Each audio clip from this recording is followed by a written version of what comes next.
Shalom saudaraku yang dikasihi Tuhan. Hari ini saya mengajak saudara kita belajar satu tokoh Alkitab yang luar biasa dipakai Tuhan. Siapakah dia? Namanya Daud.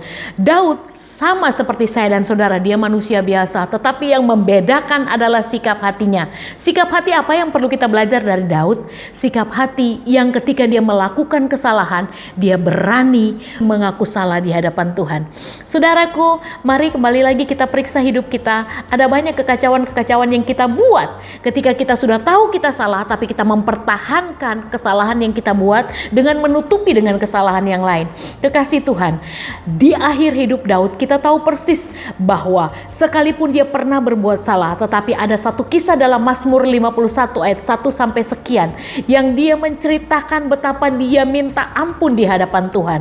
Sehingga akhir hidupnya, Kisah Rasul 13 ayat 22 berkata, setelah Saul disingkirkan, Allah mengangkat Daud menjadi raja mereka. Tentang Daud, Allah telah menyatakan, aku telah mendapat Daud bin Isai, seorang yang berkenan di hatiku dan yang melakukan segala kehendakku.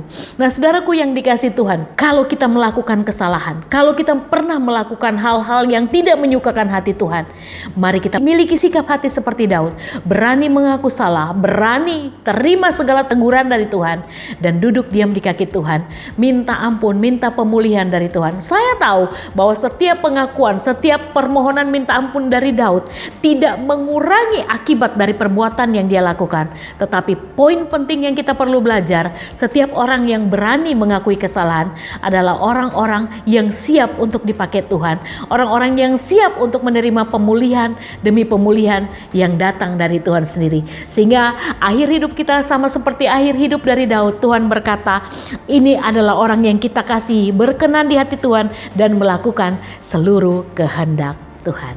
Shalom, Tuhan Yesus memberkati.